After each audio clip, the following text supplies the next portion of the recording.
to the Fantasy Footballers Podcast with your hosts, Andy Holloway, Jason Moore, and Mike Wright.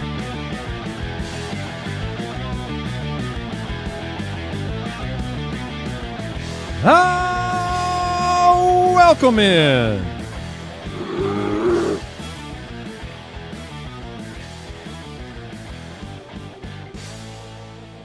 The Fantasy Footballers, it is July 1st. Jason Moore, Andy Holloway, and a cardboard bear extraordinaire. Jay Grizz in the building today. No Mike. It's a weird welcome. It's a weird show because we haven't been here for a while. That's right. But it doesn't seem that way to you. Right. We's magic. We pre-recorded some episodes, and we all took our annual summer family vacations. And we try to do it at the same time so that no one misses a show. Right. Because we pre-record them together. That's we right. leave at the same time. We all come back. Yep. Boom, bam. Boom, bam. I mean, 10 Sundays till football. 10 Sundays until football. So we're getting the family time in. Pre-recorded a couple episodes. We had a mock draft show. We had an AMA show. Everybody survived the flights back from where they were, and it's then unfortunate, but yeah. And you're completely upside down time wise because you went overseas for the first time in your life. That's right. I woke up at 3 a.m. this morning. Yeah, so. And we thought we were good, and then we got word this morning that Mike met his demise with somebody in the plane gave him something. So we'll see if he's back later this week. But we've got a great show ahead. Just the two of us and the cardboard bear, Jason. So lots going on. I mean, well, even on the drive into work today, we got more NFL news, almost like a punctuation mark at the end of the Steelers-Dolphins news of the weekend. It felt less like a punctuation mark and more like a punchline. Like it felt like a joke to me. It really is. He's back. Who would have thought Darren Waller would be back in the NFL? We're all wondering, the rumors are the Dolphins are looking to trade for a tight end to replace Jonnu Smith. We'll get to all this in the news, but as we look, is it going to be Kyle Pitts? Is it going to be Michael Mayer? It's like, what about the guy who retired a couple years ago?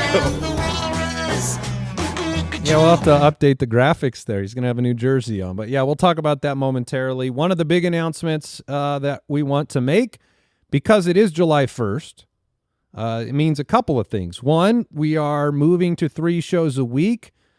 There will not be a show on Saturday this week, July 4th, the day before 4th of July weekend. There won't be a Saturday show, but then it will be 3 shows a week for the rest of July. And we move to 5 shows a week starting in August through December and the end of the NFL season. So we are almost there. This is one of the reasons why and we snuck out of town for a minute. July being here means that the draft analyzer has launched. Yes. So all of you that have the UDK Plus, or if you're an Ultimate Foot Clan member, you already have the tool. If you've done any drafts, or even if you do a mock draft, or if you've got a dynasty league and you just want to check on your roster, you can import or manually put them in across many platforms and get your grade. Now this year we're grading the entire league. So that was really cool to see in our dynasty league how bad your team was, Andy. Oh, it's as bad as it gets. Because you tore it down to the nubs for a rebuild. But I love that we've never had the tool to compare the whole league until Was that after. right, Al? Am I an F minus? You are an F. I don't know if it was minus or you not. threw the minus. I mean, it should be an F minus. Yeah, I mean, it's on purpose, so you can't feel bad about it. I actually feel better about it. Not like I did it right. I stand corrected. You have a D. You're the only one in the league with a D, but you do have the D. Yeah. Okay. Well, no, this is a new feature, and what's cool is it breaks down not only the grades of your opponents in your league, but it also breaks down their position grouping. So it's a really unique tool in addition to the draft analyzer that allows you to target teams for trades.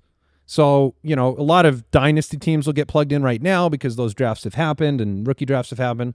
And then later through August, you'll plug your redraft teams in there, and then you can identify weaknesses on your opponents, which is brand new this year, and you can make trades based on that. We're working on some in-season trade tools.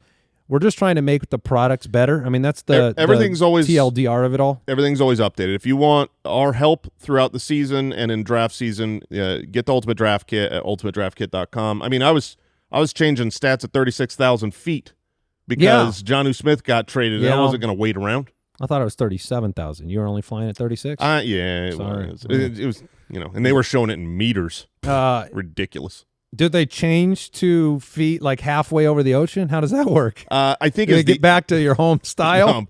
British Airlines on the way back, so the whole thing was better. And you did have a good time on the trip, despite the waking up at random hours. Despite the time zone change and Parisians, we had a great trip.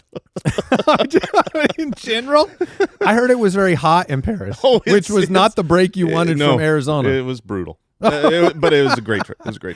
All right. Well, we have a lot of news to talk about. We also have a fun segment today called Too Hot to Handle. We'll be talking about some players whose average draft position might be a little too steep, but we'll discuss whether we agree.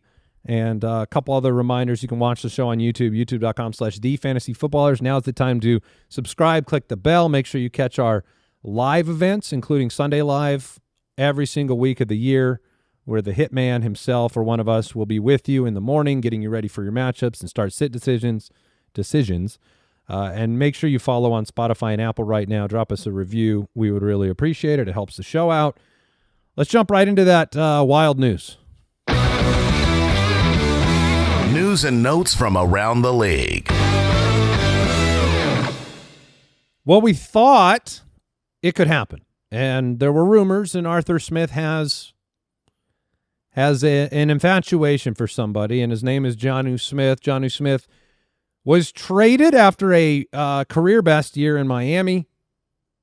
A lot of implications from this move, but he goes to Pittsburgh along with Jalen Ramsey and a 7th-round pick, and then they signed Jonnu to a 1-year deal, which, I mean, we can talk about Pittsburgh in general. Pittsburgh seems like 1 year is really a good descriptor of their strategy right now. Yeah. With Aaron Rodgers, Jalen Ramsey at his age, older than Minkah Fitzpatrick, and then Jonnu Smith on a 1-year deal. I'm very curious your reaction to this. I know you like Tomlin. Pittsburgh is weird. Yeah, I mean, they are obviously going for it. They believe they're in a win-now mode. And obviously, if you've got Aaron Rodgers, that is what if you make the decision to grab Aaron Rodgers and put him at the head of your franchise, you need to do exactly what they're doing. You need to say, okay, this is our window is a year. So how do we have the best team now? And if we need to tear it down and rebuild after Aaron Rodgers is gone, then that's what we'll have to do. So I don't blame them for any of these moves. I think for fantasy football purposes, the Jonnu Smith trade is pretty massive. Like it had a larger effect. A lot of times people change teams, a trade happens, a free agent signing, and very little changes. But here, Jonnu Smith went from my tight end 4, who on last week, I was super excited to draft him. Yeah, it feels like one got deleted. Yeah, he's deleted. He's done. Pat Freiermuth is deleted. He's done. They're going to cannibalize each other. On the Dolphins side, though, the fantasy football porpoises side. Yeah, Jonnu was a real problem in his target market share for Tyreek Hill, for Jalen Waddle, and then Devon Achane has more room. That's the area of the field where it was all Jonnu and Achane with those short dink and dunks. So those three all get a bump up, and now obviously we've got to factor in the Walrus showing up. But I don't personally think that the Walrus is going to have a massive impact. I don't think he's going to have a 20% target share like Jonnu Smith had at 33 years old, coming off of retirement, when he didn't look good last time we saw him. I tend to agree. I mean, he'll make an impact in the red zone most likely, but from a total reception standpoint, it won't be close to what Jonnu did. I'll go back to the Steelers. We'll just talk about that for a second. I think right now we know how devoid of pass catching options they are at wide receiver. You can say you like Calvin Austin. He's a role player. DK Metcalf is their guy. But now you're looking at a lot of 12 personnel. I mean, and a lot of the running game balance. I mean, I think, you look at them they can run Freiermuth and Jonnu Smith out there. Jonnu Smith will do a bunch of different things in the offense, the way he did with Arthur Smith in Tennessee and Arthur Smith in Atlanta. And we kept wondering in Atlanta why Arthur Smith was giving Jonnu Smith a bunch of work and Kyle Pitts was nothing. Now we kind of understand. We saw Jonnu Smith's impact. Because Jonnu's better. Yeah, he's a better player, and he's more versatile. He does more things. You can throw him the ball behind the line of scrimmage. You can hand him the football. He can play fullback. So Arthur Smith will do a lot with them, and it's kind of a weird situation for fantasy players because, look, I'm confident in DK Metcalf. I think he's a great value in drafts right now. But now, look beyond that. You just deleted both tight ends. Both of those tight ends seem like they're not going to be week-to-week starts. You also have a running back situation. You like Caleb Johnson. I like Caleb Johnson. But it's still an enigma right now. It's still a question mark. You have Jaylen Warren. Well, you hope that the 12 personnel, like he will run, Arthur Smith runs two tight ends far more than anyone else in the league. By the way, they have three good ones. Right. They have Darrell Washington, too. Yeah, a great sixth offensive lineman in Washington. So I think this is good news for Caleb Johnson. But it's just the second pass catcher on this team, which I thought Pat Freiermuth had an avenue to get the Muth. And that just seems gone because they're both going to have enough opportunities from game to game, but you can't – I don't think we'll have any kind of predictability where we can decide I want to start Pat Freiermuth this week or I want to start Jonnu Smith. I can't imagine either of them have such a stranglehold over the target pecking order. So it just feels like two players that got deleted. And we know the evidence of Arthur Smith. They're not going to throw the ball as much as we want them to. No. They won't. So, I mean, that's just going to be it's just interesting. I mean, the Steelers, they still have to figure out T.J. Watt. Yeah. I mean, that's still something hanging They'll figure that out over the team. And then the Dolphins, the initial reaction for me was consolidation of targets. Mm-hmm. You know, Tyreek Hill, Jalen Waddle, Devon Achane all get a bump. I loved Achane already. It's kind of a little bit maybe unfortunate ADP-wise because I think he will rock it up. But you and I, we made our adjustments. We got him at 3 and 4. Yeah, I was really surprised that he ended up at 3 for me. But I look at the area of the field and the quick targets that Tua likes and the personnel of who that could go to. And so I don't know once I put in Darren Waller, that news just broke this morning, so I have not yet updated the stats. Maybe that pushes Achane back to running back 4. But I mean he is very, very high. And if you look top tier. Yeah, top tier with the amount of targets that are coming his way. If you look at the Dolphins in 2023 versus the Dolphins in 2024, you can see just look at the wide receivers and tight ends in their target shares. In 2023, before Jonnu Smith, 68% of the targets went to wide receivers and only 9% went to tight ends. They were not throwing the ball to the tight end position much. They didn't have a tight end of note. And then last year, it dropped from 68% to wide receivers all the way down to 50%, which is terrible. And tight ends, 9% went all the way up to 27%. It was really frustrating last year. If you remember, we were watching these games just being like, stop throwing it to Jonnu, he's fine. He's good for tight end. But it was like, get the ball to Tyreek Hill. Get the ball to Jalen Waddle more. Those are bigger plays. So, hopefully this is good for fantasy football and those 3 more important players than Jonnu Smith. Yeah, and people want to talk about Malik Washington, who will have an opportunity, but you got to remember they also added 9 touchdown Nick Westbrook-Akine from Tennessee, who will have time on the field. It won't just be Malik Washington.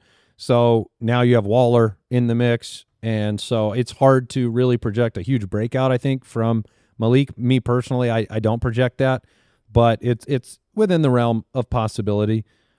And then they go and pick up Darren Waller. Waller I see as we don't have him statted yet. We just got this news, but probably tight end 13 to 20, something in that range. I mean, where do you? No, that'll probably be where he lands. If I had to throw a number, I would have said like tight end 16. Yeah. But genuinely, once you're tight end 7, you're irrelevant. Right. Yeah. No, it's just you're not making a fantasy impact winning. You're streaming the position at that point. All right, so that's the initial breakdown on all those moves, and all of that will be updated in the Ultimate Draft Kit. All our stat projections have been updated outside of Waller, which we'll do shortly after this episode. Couple other news blurbs. Adam Schefter said there's quite a gap between the Commanders and Terry McLaurin. Not surprised there. Yeah, Terry McLaurin, his age combined with the production, he's going to think more of his season than they probably will. Yeah, I am surprised simply due to the fact that he's such a core locker room, the leader of the team. I'm surprised that it's not getting a deal done. It shouldn't be surprising. They should not be giving Terry McLaurin a massive contract at his age just because he had a bunch of touchdowns last year. So obviously there's something's got to get figured out there. Yeah, I wonder if this will be a lot of smoke and McLaurin will show up, or they can't sign him to a long-term deal. That's what I was going to say. They need to give him a big money 1-year extension. Yeah, move some money. Or make it like a 2-year deal, or do one of the fake 3-year deals where there's like no money in the third year and it's really a 2-year deal. Yeah. Make it sound good on paper, but then, you've got a rookie quarterback, so you can Sutton pay. Once. Probably the same thing they need to do with Sutton in Denver. Sean Payton, speaking of Denver, too early to project the running back depth chart. This was discussions around J.K. Dobbins. We got R.J. Harvey. So it'll be really interesting.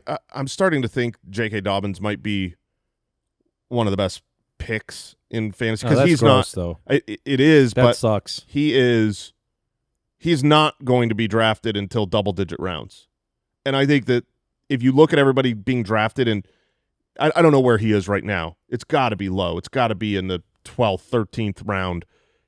There's not running backs who have a chance. So, yeah, he's running back 43 in the 12th round right now. Yeah, it's worth there's a chance he's the starter. There's the chance that he is the main fantasy scorer this year over R.J. Harvey. You're not wrong. It's not fun. Because it's fun if he's the starter. If you have him, sure. But it's one of those things that the process for that to be true, I think, is annoying to fantasy players. Because it means that R.J. Harvey's not what they wanted him to be. And so it's going to be huge. He would be a bust. Yeah, no, that's fair. And I will say that usually the fantasy community over the last 5 years, we get it right more often than not. The running back who is the first one drafted is usually going to be the starter. That will obviously be R.J. Harvey. Right now he's going in the 6th round, running back 24. So, and he is the more explosive player at this stage of their careers. All right. Other than that, we had a small report. Actually, I saw multiple reports of this. And this is important. Going back and forth, actually. Really? There was a report earlier that Kenny Pickett had the lead. This is in such the Cleveland a snip, job. snap. But then it later came out, Cameron Wolf at least reporting that Joe Flacco is the favorite to land the starting job. Fantasy players want Joe Flacco. Yeah. The Browns might not want that. Might not be the best thing for their future. Kevin, listen up. I was looking in our studio to see if there was a Kevin in here. No, Stefanski is not in here, but he's listening. Kevin, obviously, just put Joe behind center, okay? Just put Joe. Get rid of Kenny Pickett. He's not going to be your future. He's not going to be your present. Let Joe Flacco air it out. Give us Jerry Jeudy. Give us David Njoku. Give us some great Cedric Tillman. Oh yeah, Cedric Tillman, and then develop Shedeur Sanders. Like that's we're done here. Kevin, just obey. So just cut Pickett. Yes, get rid of him. Okay. You traded a fifth for him. That was probably compelling enough for him to. I think so. To make a change. Yeah, I'd like to see Flacco. And look, every team in the NFL has a shot with that defense. Who knows? You could win games with that defense and Joe Flacco. You can't win that. You can't win with Kenny Pickett. I don't think you can. But I can't wait to hear in our comments the people that believe that you can. All right, we'll take a break and we'll get into Too Hot to Handle.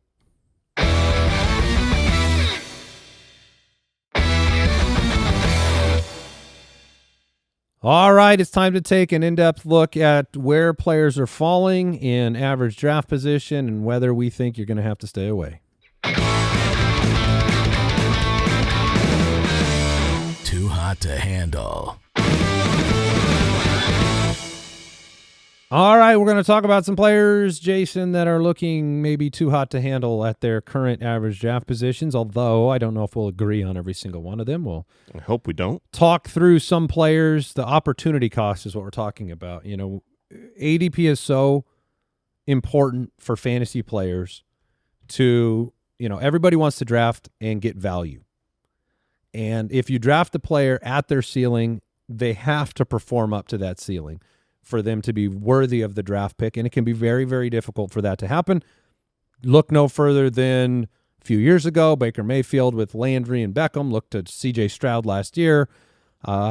You draft a player at a certain point in your fantasy draft, and you put yourself in the position where you're locked in with them, and it can hurt you. So we'll talk through it. These are basically bust picks. These are picks where these are. Are they now? Yeah, you don't want to piss away these picks. Right. You know what I mean? Yeah, no, well done. But this is it is the opportunity cost. If J.K. Dobbins can't be a bust. It's impossible to be a bust in the 12th round. Correct. So this is more. That's not a piss poor pick. Exactly. Yeah. This is more about should they be going where they're going? So let's start here at the tippy top of the quarterback position, because Jayden Daniels is being drafted higher than any other sophomore quarterback in fantasy football history. So that statement alone. It reminds me a lot of Marvin Harrison last year being drafted higher than any rookie wide receiver in the history of fantasy football. 305 as the quarterback 3 right now. Jayden Daniels did not finish as the quarterback 3. He was the quarterback 5 last year. He had 148 rushing attempts. That's the 7th most all-time for a quarterback. And I see your head kind of This is so hard, man. dive down. I don't think it would be wise. This is my personal opinion. I don't think it's wise to draw the connection between Jayden Daniels and C.J. Stroud. I think that would be a mistake. For fantasy purposes, they play so wildly different. C.J. Stroud, not a great mobile, running quarterback. For fantasy, Jayden Daniels has a superpower. And so I think the only correlation there between Stroud and Daniels is simply the groupthink of year 2 always gets better. That doesn't always happen. Year 2 is not always better. You've talked about the schedule for Washington. I've talked about the fact that there's headroom, obviously, in the passing touchdown department. He only threw, it's a lot, 25, but there's room there, 3,500 passing yards. There's room there. It would come probably at the expense of the 891 rushing yards if he threw the ball more, but he scored 6 times on the ground, 25 passing, so 31 total touchdowns. It does not always get better. The question here is, will you be disappointed with Jayden Daniels drafting him in the 3rd round, which is behind 2 other quarterbacks? So you're not taking him as the first quarterback overall, obviously. But, are you going to be disappointed with the opportunity cost of Jayden Daniels when there are other players on the board? In our mock draft, Jalen Hurts went much later. I took Joe Burrow much later. You have players like Baker much later in the draft, 6th round. And then you have other position players like Kyron Williams going around that spot, Chase Brown going around that spot, Garrett Wilson. Like, it is not it's very consequential to make that decision. Yeah, this is going to cost you a lot, and you're calling your shot for an upgrade. If he does what he did last year, which he was a consistency score of an A, he helped people win championships, and that, you know how good he was, but he helped you win championships because he was a later round pick. So you already had your stable of running backs and wide receivers solidified. The question is, if he were to do what he did last year again, which I think is a very fair baseline to start from, some things are going to get harder for him with a year of tape and a much more difficult schedule in year 2. Yeah, so if he did what he did last year, are you happy at 305? I think you're not crushed. I think you're okay, but I don't think you're happy. I don't think if he does what he did last year, finishes as the quarterback 5, and you're drafting him in the 3rd round as the quarterback 3, no, I don't think I don't think you won the championship. I don't think. Okay, that's a good way to put it. At the end of the year, I don't think that pick helped you win the championship. The question is, for this to be good, is Jayden Daniels truly that dude where he can go out there and throw for 4,000, rush for 800, throw for 30-plus touchdowns? I do think he could do that. I do not think it is probable that he will do that. But I do think that is within the realm of outcomes, or the range of outcomes. Where do you have do you know where you have him ranked? You've got him at quarterback 4. Yeah, and I was going to say I would feel really cozy with him in the 4th round, because grabbing 3 more names ahead of him in the draft and then going to Jayden Daniels, Like, I guess that's a way of saying I think he is a little bit too hot to handle. And we had the show, the underrated, overrated. I was the only side of underrated for the Washington offense. You two both went overrated.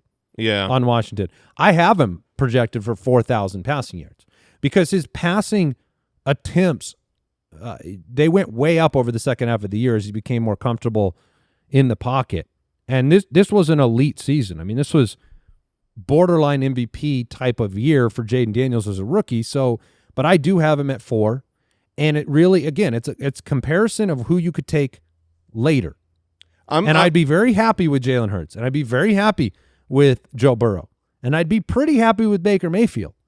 And because I'm happy with those other positions and I could stack up running back and wide receiver, I do think he leans towards too hot to handle. Yeah, I am fine with where he's going, but ironically, I would take Jalen Hurts over Jayden Daniels. Like, straight up, if they both cost the same thing. The fact that Jalen Hurts is around later, and I could pair him with one of his wide receivers I like more, like if I'm building a stack, I don't really want the Jayden Daniels, Terry McLaurin stack as much as I would want the Jalen Hurts and either one of his main 2 wide receiver stack. So I lean on the too hot to handle. It makes sense, and it's not an insult to Jayden Daniels. It's a reaction to the reaction of the fantasy community and where he's going. I will say where he is going. There seems to be a break between players like ahead of him being drafted, Kyron Williams, T. Higgins, Trey McBride. I see those guys as awesome, extreme difference makers.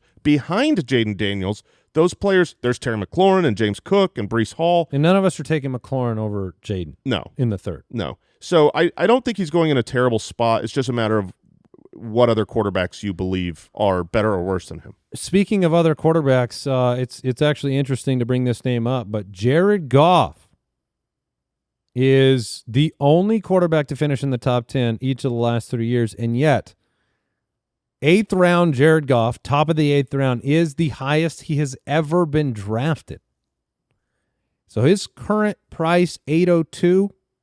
Lots of offseason discussion around the offense. Does it take a step back?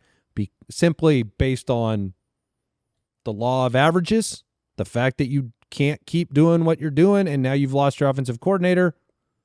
Sorry, he's one of 3 quarterbacks to finish inside the top 10 Allen, each of the last Jalen 3 Hurts, years. I misspoke. And Jared Goff. Allen, Hurts, and Goff. So the other 2 you're paying a really high price for. Jared Goff has always been sneaky good games, top-tier performances, but not necessarily. He's the worst, man. He's the worst. He's the worst? He's the worst pick. I can't fathom. In the 8th round. I can't fathom taking Jared Goff in, maybe there's some formats, 2 QB, okay. But if he's if I'm in a single quarterback league, Jared Goff's not consistent. Jared Goff, they've got such a good running game. You can have a dominant performance from the Lions where Jared Goff didn't throw a bunch of touchdowns. I mean, let me make it really simple. And I was trying to paint the other picture. But if you're going to lock a guy into your starting quarterback position the entire year, Jared Goff or Bo Nix? Bo Nix. Jared Goff or Kyler Murray to be locked in? Kyler. Jared Goff or Jordan Love to be locked in? Jordan Love. Jared Goff or Brock Purdy to be locked in? Brock Purdy. I mean, all those guys are going way behind him. Yeah, way behind him in the draft. And too hot. And to be clear, I don't necessarily think those names you brought up should be locked in. No, but comparatively to Goff, based on consistency. But like Dak Prescott. Yeah. Dak Prescott or Jared Goff, I think I'd rather have Dak Prescott. And he's so many rounds later. Jared Goff is going to finish this season with a good season total. And we talk about this on the Truth series. If you were with us in the offseason when we go through the truth of fantasy quarterbacks, sometimes you're Phillip Rivers. Phillip Rivers every single year was a quarterback 1. Yeah, QB 10. Yeah, and it's like, oh, that sounds so great. He's been a top 12 quarterback for 6 straight years. You don't like him? But then you play the season, the fantasy season, and if he's your quarterback every week, you're losing. He is not a difference maker. He's not consistent.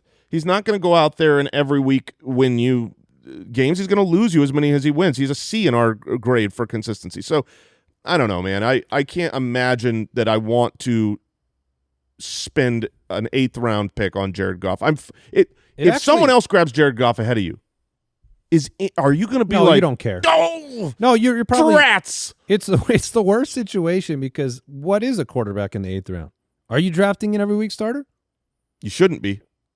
I mean, you can't. I mean, you hope and to. if you're not, are you drafting a second one? Are you really taking Goff and pairing him with Caleb later or Herbert later? I mean, it's an unnecessary selection, I think, in the 8th round. Yeah. I'm with you. It's too hot to handle. It's no disrespect to the near MVP Jared Goff last year, but you also have, obviously, Ben Johnson is gone, and their awesome center is gone. Jared Goff has never been one that was great under pressure. So if that offensive line ends up leaky in the middle, that won't be great for Goff. All right, this one might be more difficult, Jason. Too hot to handle. Omarion Hampton. This one will be more difficult. Running back. You are correct. The running back for the Chargers, currently being drafted at 4'11" as the RB18. This was the 22nd overall pick in the NFL draft. This is a player you and I adored on film. Love him. He's so good. It's great that Mike's absent for this discussion because you and I can just talk about the glowing reviews we have of Omarion Hampton. He was unbelievable. He is a perfect NFL running back. He is a 3-down back that will block better than anyone out there. He will pass catch. He will goal line, short yardage. He will break long plays. He is a perfect running back prospect who was drafted in the 1st round to a team that wants to run the ball. He also should instantly look much better than Najee on film. Like, it should be one of those things that's very quickly apparent on film, but there are other elements in play. Najee's there, man. Najee is there. The team has spoken so highly of him. They pursued him. I don't know if they pursued him thinking they would take Hampton at 22 or not. And rookie running backs make a huge impact. But I don't know what to do with Hampton. But if you take him, he might not start for a while. He might not start, and he might finish the entire year just being a timeshare running back. And Najee is 12 running backs behind Hampton in drafts, which makes sense. But you talk about like Najee at 7'10" could start and could produce. Omarion Hampton, when you draft Ashton Genty, right? You are getting a 3-down back. He's going to be on the field for 60+% of the snaps. He's going to have an incredible volume of work. And Omarion Hampton was drafted to be that player for the Chargers. The question is when. And I don't know if it's even in 2025. If they want to win, it should be. But that doesn't necessarily mean it will be. Najee is not as good as Hampton, but Najee is not bad. Najee is not a detriment to your team. Giving the ball to Najee is not going to hurt your offense so drastically. Najee. It's not bad. Yeah, he's not bad enough to make it to where Harbaugh and Giro are going to have to make that decision and say, look, we've got to go more to Hampton. We have to go more to Hampton because our drives are being stopped by Najee. We're just got to make that transition. That's my fear. Is I think Najee is good enough where they will never this season, and that's actually my belief. I don't think Hampton this season becomes the bell cow. So you don't think he will, but there's still a chance he does. Oh, for sure. One of the problems I have is the juxtaposition with like Quinshon Judkins in Cleveland, who is drafted in the 7th round right now. Yeah, because nobody wants to touch a Cleveland Brown player. But Judkins from week 1 should be the guy.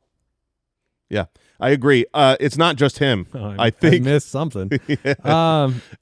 And you know my love for Caleb Johnson. Caleb Johnson is again in the 7th round. There's other rookie running backs that are not pluralize. Did I fail to pluralize? No. I think that okay. There are Cleveland Brown players you don't want to touch. So Browns, yeah. So yeah, I mean, where do you stand if you're getting Hampton at the back of the 4th as the running back 18?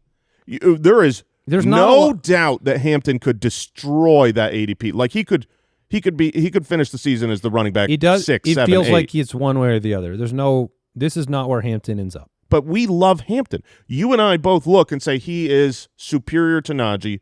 He is awesome. Whenever you take in fantasy football a first-round NFL drafted running back, all right, it works. I will say he's not too hot to handle.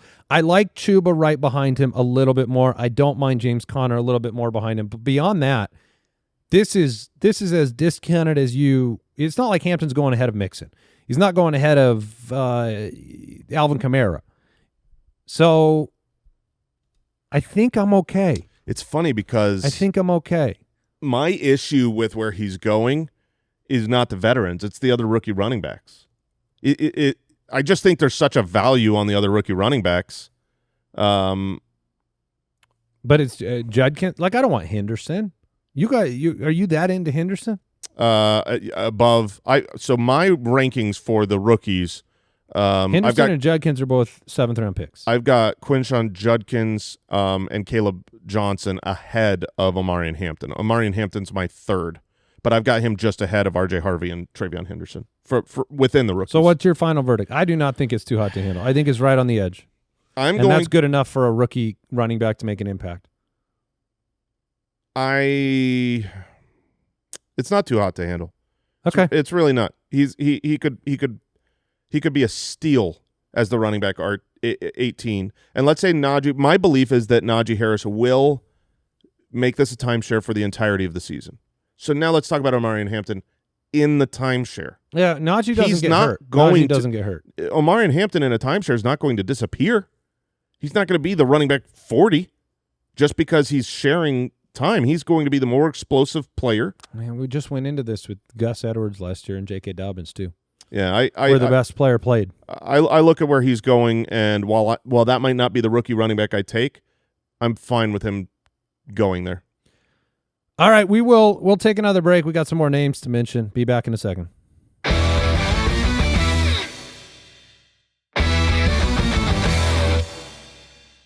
All right, too hot to handle. I have a pretty quick reaction to this name. 7th round, 9th pick, RB29, DeAndre Swift, one of the biggest risers in best ball leagues since the NFL draft. And for me, not even remotely too hot to handle. I don't want to draft him, though. You don't? I don't. I do want to draft him. I want to win dirty. Yeah, that's the way to win dirty. He's not too hot to handle because he's the running back. What's his average draft position? He's being drafted as RB29. Yeah, I mean, that's stupid. He's finished currently in his career as the running back 18, 19, 22, 23, 19, has the best of his career opportunity lined up for him going into this year. Being drafted as running back 29 that's basically what his floor is. And I think that's probably below what his floor is, barring injury. So he's clearly not too hot to handle. I still don't want to draft him, man. I just what is his upside? I don't think so. I think it is. I don't think he can be a top 10 running back. We just talked about he's not good enough. He doesn't stay healthy. He enough. wasn't good enough in Philadelphia. Exactly. But he was good enough for your fantasy team in Philadelphia. But he finishes the running back 23, and he played 16 games for Philly. He finished as a running back 23 with a better offensive line.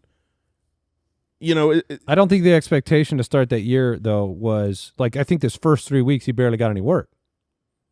I think he took off, or am I wrong? Let me look into that. In Philadelphia, I mean, he was just the first week. Let me put it this way: he was the RB19 last year on with a crap offensive line and no offensive coordinator. Right. So I think I think he could finish as the running back. His ceiling could be top 12. I think his ceiling is or peering in the window at 13. peering in the window at 13 at the other guys that have talent. Sure, man, I feel like this is a player we know exactly who he is. He's frustrating. Yeah, he's frustrating enough for Detroit to ship him off. Yeah, he's not a bad player. He's not a great player. He is not a great running back. He has vision problems. Okay. He has health problems. So I don't know, man. This is a guy who last year he was the running back 19. You brought that up. Another consistency rating of a C. Okay, you want Najee on your team or Swift? You want Brian Robinson on your team or Swift? Brian Robinson. I would rather have Brian There's Robinson. one going behind him. Jalen Warren. Caleb Johnson. Caleb Johnson, baby. Yeah. Your voice deepened and it's scary. ETN. Oh, shut up. You can't do that. You can't bring his name up. All right, too hot to handle. Jaxon Smith-Njigba going at 211. Wide receiver 12. Man, Mike has me scared on this one. Mike has me really scared. You can make such we miss him right now. Clear and easy argument for Jaxon Smith-Njigba, who, as a prospect, what did we think of him as a prospect coming out that year? Was he your number one prospect?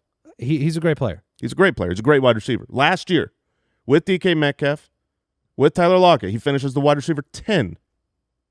Yep, being drafted at wide receiver 12. So Could now make the argument. He's going into That's year floor. 3. He leveled up. He was incredible the second half of last year, too. It wasn't first half of last year. He was still figuring it out. It clicked. He was awesome at the end. He was like on pace for 1,700 yards. But Mike's data on the year 2 breakout and where their ADP. Mike's dad would like you to know. Mike's dada. His research on the year that you break out and the following season, whether you meet or exceed ADP production. Basically, fantasy players after a breakout in year 2, we overreact. That's the data. And the problem to me. That's what his dad told me. The problem to me is that makes so much sense. Yes. It makes so much sense. Because it's the beginning of your career. You flashed incredible potential. Everything I just said. That's the number one type of player everybody wants on their team. Everybody wants that. Yes. He broke out, but he's not like being drafted as that top guy yet. Maybe he can be one. That's what it is. Yep. The year 2 player. Yep. We all say he could be the new one. He could be the new like overall. Yeah, like he could be a top 5 finish guy. as the best. He'll be a top And the data says that only 8 of 19 of those guys meet the expectations in year 3, which is a 42% shot. You don't want only 2 of the 19 though were big hits, as in they crushed. They were league winners, which is what you're hoping for when you're drafting at the 211 as the wide receiver 12. You don't win a championship if he doesn't make a step forward. Correct. And so basically, your second pick of the draft, potentially, you might have 30 to 40% odds of that being worth it. That sounds too hot to handle. I don't want to always agree on all these players though. But have we totally agreed? Yeah, I believe so. Well, you know what? I'm going to change on DeAndre Swift. Too hot to handle. Okay, so that you can agree now. Yeah. Okay. Because I think it is. Think it is a little too hot to handle. You know, I look at whether it's Jaxon Smith-Njigba at that 211 as the wide receiver 12, or a round later, Garrett Wilson, Marvin Harrison, Mike Evans, a round later. I mean, there's wide receivers that I like just as much as him. DK Metcalf's in the 5th round. Who has a better season this year, DK Metcalf or JSN? I hope it's JSN. I hope he takes that leap forward. But the cost, he's going right next to Chase Brown. I mean, Harrison's a complete round later. I would much Marvin rather have Harrison. Yeah, I would much rather have Chase Brown as my running back, and then a round later take Marvin Harrison Jr., as opposed to sacrifice that. I mean, let me look what running back is going next to the next running back. You're looking at like Kenneth Walker over where Marvin Harrison's going. Okay, so we agree. I mean, Tyreek Hill, where did he go in your – because he's going behind JSN right now, but where did he move in your rankings after – because to me, I feel like Tyreek Hill is starting to slip into sneaky category for me. Tyreek Hill was pretty much undraftable for me. Yeah, you really spoke out against him. I was out. You just don't have wide receivers at that age bounce back after a bad season, and he played the whole season. I know he had the wrist issue. But my biggest issue was the Tua Jonnu Smith connection on those dink and dunks, and that the valuable targets for Tyreek Hill weren't coming. With Jonnu Smith not there, he is my wide receiver 14. He's at 10. Yeah. And I'm a little bit afraid to say that, but he's at 10 right now. All right. Travis Hunter is in the 7th round, wide receiver 35. Weird situation for Travis Hunter. I don't have strong convictions right now. I do. You do? Oh, yeah. Let's see. This is in no way, shape, or form too hot to handle. Oh, so your convictions are towards Travis Hunter being a steal. Travis Hunter is the best wide receiver in this draft. The issue with Travis Hunter is a question of is he a full-time wide receiver? He wants to be a cornerback. He wants to be a wide receiver. Is he going to be out there for 55% of the snaps and then also playing cornerback?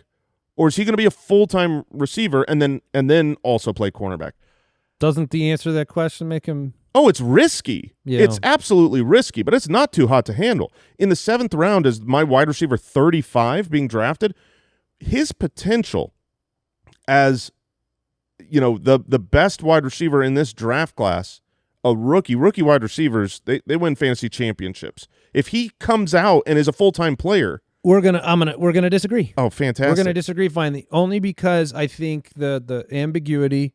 There's a couple things you have to say when you believe in Travis Hunter at this place. One, he's going basically where Teteroa McMillan is. So I'm getting to make the decision between those two rookies, and I'm going to take the guy that was, that I know is going to have the target volume and be the one in Carolina. So that's part of it. The other part is I am entrusting Trevor Lawrence to supply really functional fantasy value to somebody beyond Brian Thomas. And the fact that the team can make decisions that change week to week on Travis Hunter scares me. Travis Hunter could be a full-time wide receiver for a couple weeks, and then an injury happens at corner, and then they need him to play corner more. I mean, that variability frightens me a little bit. Will there be games that need him to play both ways so he is lower snap percentage player? I agree that he's the best pure wide receiver in the draft. It's just unfortunate that he's good at other stuff. And so because of that, I don't know how high the ceiling can get for him, and I guess that makes him too hot to handle for me relative to players I like at that same spot. Yeah, I mean, I understand. Some people in their drafts, they're cowards. And so I hear what you're saying. Okay. And that's fine to take that approach. They call the brave the ones that lean on Trevor Lawrence. That does make sense. Do you have any issue drafting Brian Thomas Jr.? No. Okay, so that's the same quarterback. So if the talent is there for Travis Hunter, yeah, the talent's there, but the pecking order is not Hunter then Thomas. Correct. And so I think the pecking order in Carolina is Teteroa McMillan. I think I'm more confident there. So what about some of the vets that are going behind it? Would you rather have Travis Hunter or Calvin Ridley or Khalil Shakir? It depends on the role they play for my fantasy team. I'm not a scapegoat answer. Just genuinely, do I have to start this guy every week? In a genuine way, it doesn't matter at all what unless this is my first wide receiver I'm drafting somehow in the 7th round. No, but if this is your flex spot. No, Travis Hunter's upside is worth it to me. His upside is his athleticism to have just constant breakaway, sensational. I mean, he was what was he, the 2nd pick in the NFL draft? They trade number 2 overall, to tons of guaranteed money. This is an incredible player. If I can draft incredible players in the 7th round, I'm going to take the risk. And the best part is this ambiguity might keep him there come August. It will. I sure hope so. It probably will. I mean, you do. I mean, him and Rome Odunze, you have at least the same argument there because Odunze has to. They're going right next to each other in drafts. Has to share. Which offense do you like more? Neither guy's going to be the one. So who would you rather have of those two? Rome. I would rather have Travis Hunter. Yeah, they're basically back to back. That's a fun bet at some point. But I do think we need to stay water with Travis Hunter and how this offseason goes. Because if I feel like this team is the way they're utilizing him in camp is a focal point and offense only and that type of thing, I reserve the right to change. It's tough because when you look at their depth chart, you realize what they drafted Travis Hunter to be. You know, they got rid of Christian Kirk. They got rid of Gabe Davis. They got rid of Evan Ingram. They've got Brian Thomas Jr., but then they need Travis Hunter. They need those two guys to be full-time wide receivers. They do. It makes sense. It's a close one. The last name I want to mention is a player that I'm pretty infatuated with.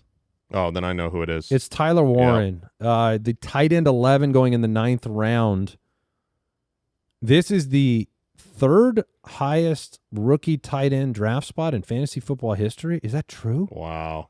Thanks, it Brock Bowers. It doesn't feel that way in the night. But this is big. I mean, Brock Bowers was an afterthought in drafts last year. He really was. He was a 7th round pick. But tight end 9. If you're drafting him as tight end 9, I remember, and I'll just own this. It's disgusting. But we all did it. I bypassed Brock Bowers and traded up for Kyle Pitts last year in our league of record draft. Yeah. I mean, that happened. How's that feel? And by it feels as gross as anything could be. It feels like, I know Mike's not feeling well right now. I felt worse when that happened. But it wasn't, nobody reacted at the draft. It wasn't an illogical decision at the time. Brock Bowers was an 8th round pick. Yeah. And when he was drafted in our league, it was like, okay, cool, you're taking your shot on him. Everybody hated the Raiders. He still did it. Tyler Warren is so talented. And we're sitting here going, oh, Josh Downs might be better than Pittman, and Pittman might be better than Downs. Hello. Yeah. Anytime you have that discussion at all, you might want to open your eyes to the super freak at tight end that you put on the roster. That discussion of Downs and Pittman is the reason why I like Tyler Warren as my favorite rookie tight end this year, is because he could easily become the 2 in targets on this team. I don't see that for Colson Loveland. So I love Warren. This is not too hot to handle. No, I agree. It's not too hot to handle. I'm fine taking a shot. What we talked about this earlier this episode. Once you're tight end 7, you're irrelevant. You're not a difference maker. So when you're drafting someone at tight end 11, you're streaming the position. Let me just find out. Let me take the shot at week 1, see if he's on there and gets 2 targets or 10 targets. This is like the end of an opportunity for me at tight end too. I mean, tight end also is that the guys behind him don't have tremendous upside. Like Goddard, okay, no upside. Ferguson, I don't see upside. Mm-hmm. Dalton Kincaid, you can argue that it'll be all right. Yeah, you won't. You won't make that argument. I won't, but you can see the path for true upside there. Tucker Kraft has some upside, but there's a lot of not. Okay, there you go. I mean, Colson Loveland's back there and Kyle Pitts is back there. Yes, Kyle Pitts still being drafted by people. Still being drafted. I thought he'd end up in Miami. Yeah. I thought that'd be the name, but no. No, Kyle Pitts is still being drafted by people. But I think Tyler Warren's fine right there. Yeah. I mean, this is a round and a half later than Bowers. I think where the rookie tight ends are being drafted this year, and it's weird for me to say this, I think they're all fine bets. I mean, whether you're talking Colson Loveland, he's going pretty near him, or even go later. Jason, the rookie tight end guy. Yeah, but Terrence Ferguson? Yeah. I mean, Mason Taylor, the Rams and Jets, respectively, rookie tight ends. I think both of those guys are going to be pretty full-time players. Yeah. At least Mason Taylor. This is a really deep tight end draft class this year. So I don't have problems with any of the rookie tight ends drafted this year in redraft. Amazing. Wow. Amazing sentence. I do remember saying earlier draft season last year that if Brock Bowers were to do it again, you'd change your tune? That I would adapt. And, okay. All right. I think that's going to wrap it up for today's episode of the show. We want to get this thing out to you. Upcoming shows, we have the AFC North breakdown coming up on Thursday. Hopefully we'll have Mike back by then, but we'll be going through each of the divisions. We'll get another mock draft in there down the line. And a reminder again, the Ultimate Draft Kit, you can go over there. The Draft Analyzer released today. It's available as part of the UDK Plus, or if you're an Ultimate Foot Clan member at jointhefoot.com. Either way, you get it. And you can check that out, ultimatedraftkit.com. All right, that is going to do it for today's show. On behalf of the Bear and Jason Moore, I'm Andy Holloway. Shout out to the Deucers back there in Deucers Alley. We'll be back on Thursday. Take care.